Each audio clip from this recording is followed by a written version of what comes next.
O, panoorin natin 'to, interview kay VP Sara. Amoy alak daw si BBF. Grabe yan, amoy alak, Aga-aga, amoy alak. Baka katatapos lang uminom din ng coke yan. Panoorin natin, hiram tayo ng video kay Pinoy View and Opinion. Okay? Panoorin natin, Entertainment. Grabe no? Amoy alak siya. Amoy! Yak! Yak! Yak! At Yak! kung ako ang pahulain, kung ano yung alak na yon, whiskey. Good afternoon, Vice President Sara Duterte. Oh, grabe. Grabe naman ito maka-video si Alvin, mga kababayan, ano? Tutok, mga kababayan. Close up na close up sa mukha ni VP Sara. Pero in fairness, mga kababayan, in fairness, kahit idikit mo ang video camera sa VP Sara, wala ka talagang makikitang kagaspangan, mga kababayan, di ba? Ganda. Flawless sa flawless, mga kababayan. Hindi kagaya ng iba. Hindi kagaya ni BBM, mga kababayan. Nakita nyo? RTBM, mga kababayan. Puntahan nyo. Mayroong video si BBM, oh. Mayroon tayong clip dito, mga kababayan, ha. Ayan, mga kababayan, oh. Close up na close up ang ngipin talaga ng BBM. Idilaw, mga kababayan. Wow, grabe yung dilaw, Hindi ba nagtutubrush yan? Oh, may tinga-tinga pa. Sungki-sungki pa. Ano bang ginagawa ng pera niya? Bakit hindi niya paayos yung AP na yan? I-brace o linisin yan. Grabe, Kakaano siguro yan, kainom ng coke yan, Coke ng coke kasi yan, Tapos amoy alak pa, aga-aga. Grabe talagang ipin niya, Presidente, ang ipin, ganyan. Naninilaw, parang may hepa. Panoorin natin. Grabe talagang ipin niya. Yan. Oh, mayroon pang tinga. Ay, Diyos mio. Oh. Hi, BBM. Advice namin sa'yo, BBM, no? Kaya dumudugo yung iyong, ngipin, BBM, dahil baka kulang ka sa oral hygiene. Sabihin ka na, ipaklinin mo. Bakit ganyan, mga kababayan, ang dumi ng ngipin ni BBM, Close up, mga kababayan, Kasalanan ito ng RTBM, ha? Magagalit na naman dito si Admiral, mga kababayan. Kita na naman ang tunay na mukha ni BBM. Ang dumi ng ngipin, mga kababayan. At Grabe talaga, Naku, ano ba yan, Grabe yung ipin na yan, Kaya pala, yan, pag nagsalita, pangingi-ngiwi. Grabe talaga. Pag-toothbrush, tamad. Dapat pumupunta sa yan, sa dentist. Pinalilinis. Ang dilaw ng ipin, Grabe, Grabe talaga. Wow. The best ka, BBM, ang ipin mo. Kepa. At ang dilaw. Good afternoon, Hindi Vice kagaya ni VP Inday, mga kababayan. Close up pa ito, ha? Ang puti ng ngipin ni VP Sara. At ang ganda. Ang linis, mga kababayan, ng ngipin. President Sara Duterte. Vice President Inday, the President has said your time as DepEd Secretary was a complete failure. This stems from your statement that the Failure daw si VP Sara. at a paper and pencil in comparison to other. Ano ba yung binagbabasihan ni Pinagbabasehan ni Claire Castro, yung pag-resign niya. Nag-resign si Sara hindi dahil hindi niya kaya ang trabaho. Ay, nako.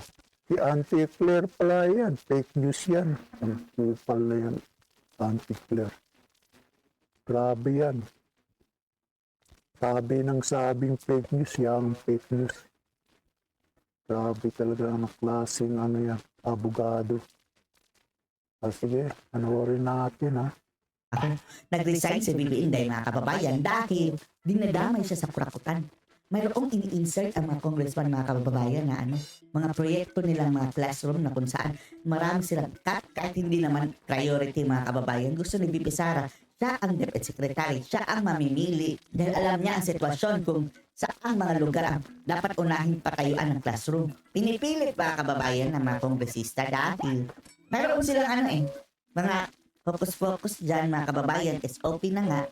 For the boys, sabi ni ano. Nga ba? Educational system of other countries which are modernized. What is your response to that, ma'am? Okay. Sige. Thank you, Alvin and Tourism, no, for this opportunity to speak, no, and explain my side. Unang-una, nasabi ko yon na we're actually behind. Oh, totoo naman talaga mga kababayan. Bakit masakit ang wet po ni itong si Clary Ring Castro? Alam naman sabihin ni Sarah ng advance. At kaya pagkabihay na yan mga kababayan, hindi yan kasalanan din ni BBM. Partly kasalanan niya ngayon, pero dati pa yung problema. Anong ginawa ni BBM mga kababayan? Bakit kasalanan niya? Mayroon siya kasalanan. Hindi naman lahat ha, pero lately mga kababayan, mayroon siya kasalanan. Last year, 2025 mga kababayan, the most corrupt budget in Philippine history. Anong ginawa niya? Mas malaki ang budget sa DSWD kaysa sa education mga kababayan. Oh. Doon sa DSWD na lahat kurakutan. Labag yun sa konstitusyon ha, sabi ng mga legal luminaries mga kababayan. Oh, isinampan na nga ang kaso niyan nga sa Korte Suprema dahil supposedly mga kababayan ang nasusulat sa konstitusyon, ang Department of Education ang may pinakamataas sa budget. Anong ginawa ng BBM? DPWH. Sa education system natin. Kaya napunta sa DPWH, andyan yung kurakot. Yung mga flood control. Kaya dyan malaki yung budget. BBM talaga. Tapos na yun sinisisi yung mga flood control. Bakit nakaganyan? Compared to more developed countries around the world. And that Kahit 5 years natin mga kababayan, napag-iiwanan na tayo. that is an observation. That is a Nagagalit dahil sa of the saktan. Philippines. And I have all the right to say Yes. kung ano yung katotohanan Mm. ng bansa natin.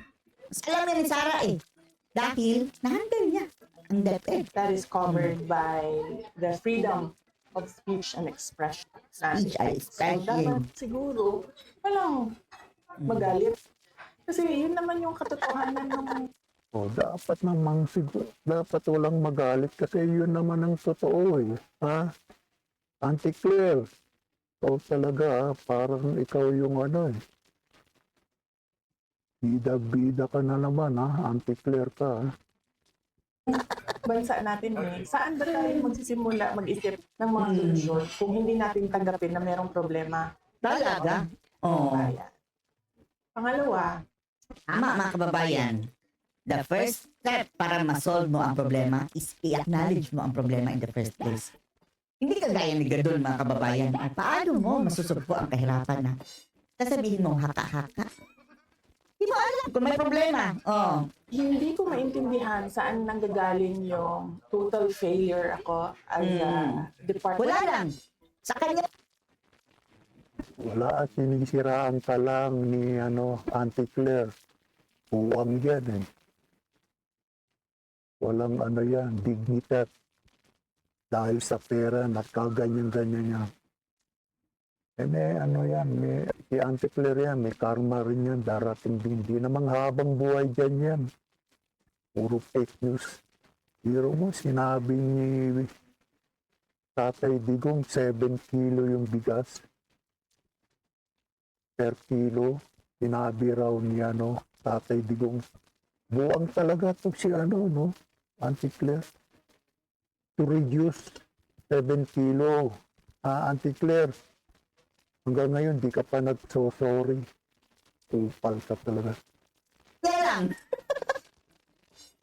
Kung tatanungin mo ang taong bayan, napakataas ng mga kababayan, trust rating ni VP Sara. Invento lang ni Claire Castro yan mga kababayan. Education Secretary. Mm.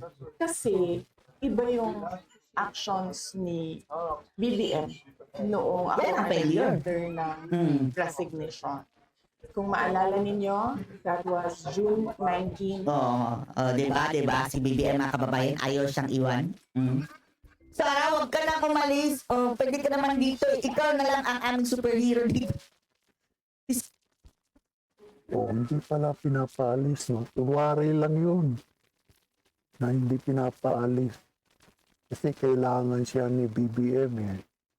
O, dito lang muna tayo ah. Kasi yung hinabol ko lang, yung AP ni ni BBM. 10 minutes lang yung video ko, hindi pwedeng matagal. Thank you kay Pinoy View and Opinion. Baboom!